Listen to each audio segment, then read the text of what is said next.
ਤੋਂ ਗੋਰੇ ਦਾ ਬਣਿਆ ਸਟੀਅਰਿੰਗ ਖੋਲਿਆ ਜੇ ਮੈਸੀ 165 ਦਾ 1977 ਮਾਡਲ ਦਾ। ਤੇ ਇਸ ਦੇ ਅੰਦਰ ਜੀਬੋ ਗਰੀਬ ਕਿਸਮ ਦੀਆਂ ਚੀਜ਼ਾਂ ਦੇਖਣ ਨੂੰ ਮਿਲੀਆਂ ਜੇ ਔਰ ਮਾਰਕੀਟ ਨੂੰ ਹਟ ਕੇ ਚੀਜ਼ਾਂ ਮਿਲੀਆਂ ਜੇ।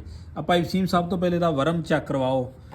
ਆ ਦੇ ਸਕਦੇ ਤੁਸੀਂ ਵਰਮ ਇਹਦਾ ਜੈਨੂਅਨ ਆ ਔਰ ਬੜਾ ਕੋ ਨਸਲੀ ਔਰ ਖਾਨਦਾਨੀ ਲੋਹੇ ਦਾ ਵਰਮ ਬਣਿਆ ਵਾ। ਅੱਜ ਕੱਲ ਦੇ ਵਰਮ ਤੇ ਜਿਹੜੇ ਆ ਉਹ ਬਸ ਅੱਲਾ ਦੀ ਸਪੁਰਦੀ ਆ ਦੇ ਸਕਦੇ ਤੁਸੀਂ। ਇਹਦੇ ਉੱਤੇ ਆ ਚੇਸੀ ਨੰਬਰ ਜਿਹਾ ਵੀ ਲੱਗਾ ਜੇ।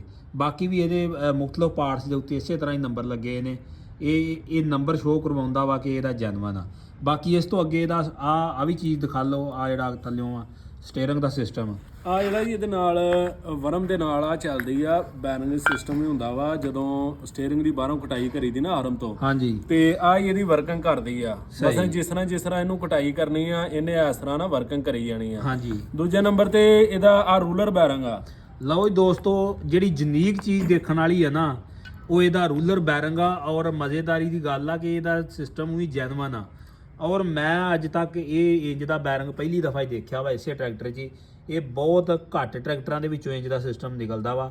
ਆ ਦੇਖੋ ਜੀ, ਆ ਦਿਖਾ ਲਓ ਕਿ ਫਿੱਟ ਕਿੱਦਾਂ ਹੋਣਾ ਵਾ। ਇਹਦਾ ਜਿਹੜਾ ਨਾ ਆ ਦੇਖੋ ਨਾ, ਹੁਣ ਗੋਲੀ ਆ ਦੇਖ ਲਓ ਕਿ ਕਿੰਨੀ ਪੁਰਾਣੀ ਗੋਲੀ ਆ, ਇੰਨੀ ਹਾਰਡ ਮਟੀਰੀਅਲ ਦੀ ਬਣੀ ਆ ਕਿ ਇਹ ਅੱਜ ਤੱਕ ਵੀ ਲੂਜ਼ ਨਹੀਂ ਹੋਈ। ਤੇ ਸਾਈਜ਼ ਇਹਦਾ ਜਿਹੜਾ ਨਾ ਬਿਹਤਰੀਨ ਆ ਹਜੇ ਵੀ। ਤੇ ਜ਼ਿਆਦਾ ਦੇਰ ਦਾ ਚੱਲਣ ਦੀ ਵਜ੍ਹਾ ਹੀ ਇਹਦੀ ਇਹ ਆ ਕਿ ਆ ਜਿਹੜਾ ਰੂਲਰ ਬੈਰਿੰਗ ਇਹਨੂੰ ਫਿੱਟ ਕੀਤਾ ਨਾ, ਇਹ ਆ ਦੇਖੋ ਨਾ ਇਸ ਤਰ੍ਹਾਂ ਲੱਗ ਕੇ। ਤੇ ਜਿਸ ਤਰ੍ਹਾਂ ਉਤੋਂ ਚੱਕਰ ਨੂੰ ਆਪਾਂ ਇਹਦੇ ਵਿੱਚ ਫਸਾਓ, ਜਿਸ ਤਰ੍ਹਾਂ ਆਪਾਂ ਚੱਕਰ ਨੂੰ ਉਤੋਂ ਘੁਮਾਣਾ ਨਾ, ਤੇ ਆ ਇਹਦੀ ਜਿਹੜੀ ਆ ਨਾ ਇਸ ਤਰ੍ਹਾਂ ਵਰਮ ਨੇ ਘੁੰਮੀ ਆਉਣਾ। ਤੇ ਆ ਗੋਲੀ ਵੀ ਜਿਹੜੀ ਆ ਨਾ ਨਾਲ ਇਹ ਵਰਕਿੰਗ ਕਰਦੀ ਆ ਰੂਲਰ ਬੈਰਿੰਗ ਦਾ ਕੰਮ। ਹਾਂ, ਰੂਲਰ ਬੈਰਿੰਗ ਦਾ ਕੰਮ ਕਰਦੀ। ਤੇ ਰੂਲਰ ਬੈਰਿੰਗ ਦੀ ਵਜ੍ਹਾ ਤੋਂ ਹੀ ਇਹ ਜਿਹੜਾ ਨਾ ਜ਼ਿਆਦਾ ਵਰਮ ਚੱਲਦਾ। ਵਰਮ ਹਜੇ ਵੀ ਜਿਹੜਾ ਨਾ ਬਿਹਤਰੀਨ ਆ। ਤੇ ਦੂਜੇ ਜਿਹਦਾ ਭਾਈ ਵਸੀਮ ਬੈਰਿੰਗ ਅੱਗੇ ਵੀ ਕਦੀ ਨਿਕਲਿਆ ਵੇਖਿਆ ਨਹੀਂ? ਅੱਗੇ ਜਿਹੜਾ ਨਾ ਫੀਟ ਨੂੰ ਹੁੰਦੇ ਆ ਪੁਰਾਣੇ ਮਾਡਲਾਂ ਨੂੰ, ਲੇਕਿਨ ਉਹਦੇ ਵਿੱਚ ਬੁਸ਼ ਹੁੰਦਾ ਵਾ, ਬੈਰਿੰਗ ਨਹੀਂ ਹੁੰਦਾ। ਜਿਹਦਾ ਬੈਰਿੰਗ ਪਹਿਲੀ ਵਾਰ ਹੀ ਵੇਖਿਆ ਇਸ ਤਰ੍ਹਾਂ ਦਾ ਬੈਰਿੰਗ ਜਿਹੜਾ ਨਾ ਪਹਿਲੀ ਦਫਾ ਮੈਂ ਤੇ ਦੇਖਿਆ ਜੇ। ਤੇ ਬਾਕੀ ਆ ਦੇਖੋ ਨਾ ਰੂਲੇ ਆ ਇਹਦੇ ਪੁਰਾਣੇ, ਯਾਨੀ ਕਿ ਪੂਰੀ ਗੋਡ ਦੇ ਉੱਤੇ ਬੈਰਿੰਗ ਆ। ਹਾਂ, ਪੂਰੀ ਗੋਡ ਦੇ ਉੱਤੇ ਆ ਬੈਰਿੰਗ ਆ ਮੁਕੰਮਲ। ਆ ਪਿੱਛੋਂ ਦੀ ਆ ਦੇਖੋ ਨਾ, ਇੱਥੋਂ ਦੀ ਮੁਕੰਮਲ ਆ ਬੈਰਿੰਗ ਆ।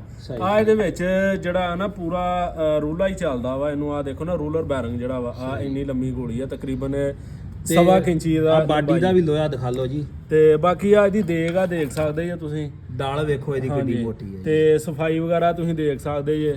ਤੇ ਨਵੇਂ ਮਾਡਲਾਂ ਦੀ ਤੇ ਇਸ ਤਰ੍ਹਾਂ ਨਹੀਂ ਹੁੰਦੀ ਜਿਸ ਤਰ੍ਹਾਂ ਦੀ ਇਹ ਪੁਰਾਣੇ ਮਾਡਲ ਦੀ ਆ। ਲਓ ਜੀ, ਇੱਕ ਯੂਨੀਕ ਚੀਜ਼ ਸੀ ਜਿਹੜੀ ਤੁਹਾਨੂੰ ਦਿਖਾ ਲਈ ਆ।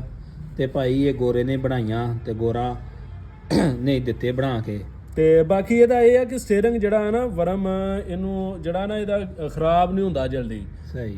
ਜ਼ਿਆਦਾ ਇਹੀ ਹੋਏਗਾ, ਉੱਤੇ ਥੱਲੇ ਇਹਦਾ ਬੈਰਿੰਗ ਹੁੰਦਾ ਵਾ। ਬੈਰਿੰਗ ਜਿਹੜਾ ਉਹ ਜਾਲੀ ਖਰਾਬ ਹੋ ਜਾਂਦੀ ਆ। ਤੇ ਵਰਮ ਨਹੀਂ ਇਹਦਾ ਛੇਤੀ ਖਰਾਬ ਹੁੰਦਾ। ਸਹੀ। ਹਾਂਜੀ।